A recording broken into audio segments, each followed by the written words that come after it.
আমরা নিজের কানে যা শুনি সেটা হয়তোবা সঠিক শুনি, কিন্তু এটার প্রেক্ষাপট যা থাকে সেটা হয়তোবা আমরা সবসময় উপলব্ধি করতে পারি না, সেটাকে ভুল বুঝি। যেমন চোখের দেখায় ভুল থাকে, এর আগে বুঝালাম। একইভাবে আরেকটা ছোট গল্পের মাধ্যমে বুঝাবো যে আমাদের কানে যে শুনি সেটার মধ্যে অনেক ভুল থাকতে পারে। একদিন এক শাশুড়ি কাজকর্ম শেষ করে তার পুত্রবধূর ঘরে প্রবেশ করতে যাচ্ছিল। এমতো অবস্থায় হচ্ছে সে শুনতে পায় তার পুত্রবধূ কাউকে টেলিফোনে বলছে যে আমার শাশুড়ি অনেক বাজে, আমাকে অনেক বকাঝকা করে, আমার শাশুড়ি রাগী। তো এতটুকু শোনার পরে তার শাশুড়ি অনেক বেশি কষ্ট পায়, সে আর ঘরের মধ্যে যায় না। আর তাদের মধ্যে এরা পূর্বে অবশ্য অনেক ভালো সম্পর্ক ছিল, তারা একে অপরের সাথে বন্ধুর মতো মিশত। কিন্তু কয়েকদিন যাবৎ পুত্রবধূ নোটিস করলো যে তার শাশুড়ি তার সাথে আগের মতো মিশছে না, ইগনোর করছে। তো সে খোলামেলাভাবে কথা বলতে গেল যে আম্মা আপনার কী হয়েছে, আপনি আগে আমার সাথে গল্প করতেন, এখন ইদানিং আপনি আমার সাথে কেমন যেন করছেন, আপনার এই পরিবর্তনের কারণ কি? তখন তার শাশুড়ি তাকে বলে যে তোমাকে আমি নিজের মেয়ে ভাবতাম, অথচ তুমি আমার নিন্দা করবা এটা আমি কখনো কল্পনাও করতে পারিনি।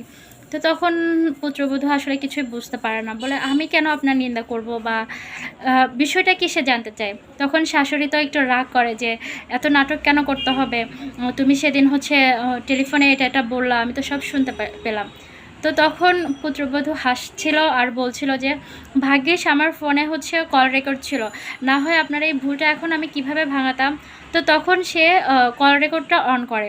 তো কল রেকর্ডে অন করার পর শোনা যায় যে কথাগুলো এরকম ছিল যে আমার শাশুড়ি একটু রাগী, আমাকে কোনো ভুল হলে, কাজে ভুল হলে বকাঝকা করে, কিন্তু তিনি মানুষ হিসেবে খুবই ভালো, তার মনটা অনেক ভালো, তিনি আমাকে মেয়ের মতো দেখেন, আমাকে সব কাজ বুঝিয়ে দেন।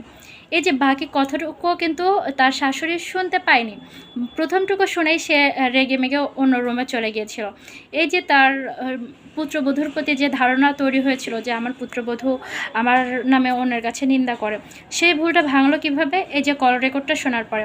তখন শাশুড়ি বুঝতে পারলো যে আমরা নিজের কানেও অনেক সময় অনেক ভুল শুনে থাকি এবং সেটার কারণে আমাদের সম্পর্ক অনেক সময় অবনতি ঘটে। তো পরবর্তীতে তাদের মধ্যে আবার সেই আগের মতো বন্ধুত্বপূর্ণ সম্পর্ক গড়ে উঠলো। তো এই গল্পগুলোর মাধ্যমে আমরা এটাই বুঝলাম যে আমরা নিজের কানে যা শুনি, নিজের চোখে যা দেখি, যেভাবে দেখি সেই প্রেক্ষাপটটা সবসময় একই থাকে না।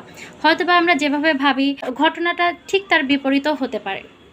তো এই চোখের দেখা ভুল বা কানের ভুল শুনতে পাওয়া, এগুলোর মাধ্যমেও কিন্তু অনেক সুন্দর সুন্দর সম্পর্ক নষ্ট হয়ে যায়। তাই আমাদের সবসময় সচেতন থাকা উচিত যে আমি যা থিঙ্কিং করছি, আমি যা ভাবছি, আসলেও কি ঘটনাটা তাই, নাকি আমি একটু বেশি ভাবছি, বা আমার ভাবনার মধ্যেও কখনো কখনো ভুল থাকতে পারে।